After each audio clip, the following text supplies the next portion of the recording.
Australia సిడ్నీలోని భాండీ బీచ్లో తీవ్ర విషాదం చోటు చేసుకుంది. ఇద్దరు దుండగులు జరిపిన కాల్పులో 12 మంది మరణించగా 29 మందికి పైగా గాయపడ్డారు. భాండీ బీచ్లో యూదుల పండుగ హనుక్కా జరుపుకుంటున్న వ్యక్తులను లక్ష్యంగా చేసుకుని ఇద్దరు దుండగులు దాడి చేశారు. ఆటోమేటిక్ ఆయుధాలను ఉపయోగించి 50 రౌండ్లకు పైగా కాల్పులు జరిపారు.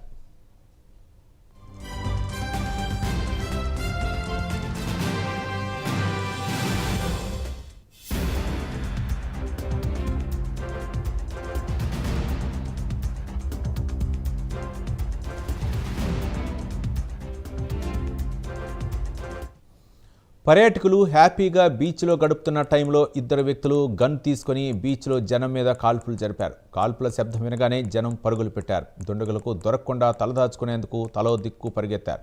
ఎక్కడ చూసినా రక్తం, జనం అరుపులు, పరుగులు. అంతా గందరగోళంగా అయిపోయిందని ప్రత్యక్ష సాక్షి చెప్పారు.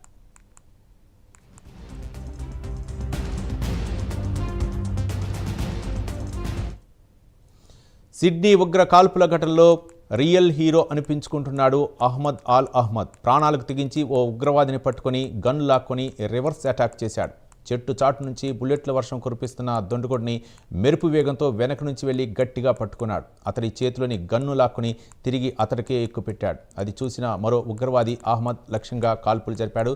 దీంతో అతడికి తీవ్ర గాయాలయ్యాయి. స్థానికులు, పోలీసులు అహ్మద్ను హుటాహుటిన ఆసుపత్రికి తరలించారు.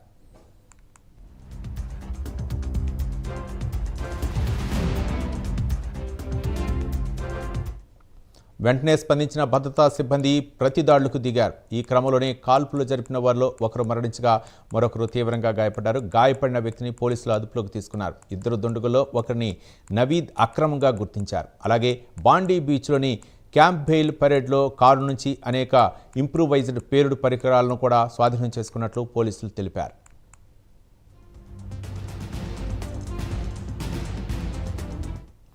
బాండీ బీచ్లో జరిగిన కాల్పులను ఆస్ట్రేలియా ప్రధాని ఆంటోనీ ఖండించారు. ఘటన జరిగిన తీరును బట్టి ఇది టెర్రర్ అటాక్గా ప్రకటించారు. మరోవైపు మృతుల సంఖ్య పెరిగే అవకాశాలున్నట్లు చెబుతున్నారు. సాధారణ ప్రజలు, పోలీసులతో సహా మొత్తం 29 మంది ఆసుపత్రిలో చికిత్స పొందుతున్నారు. వారిలో కొందరి పరిస్థితి సీరియస్గా ఉన్నట్లు తెలుస్తోంది.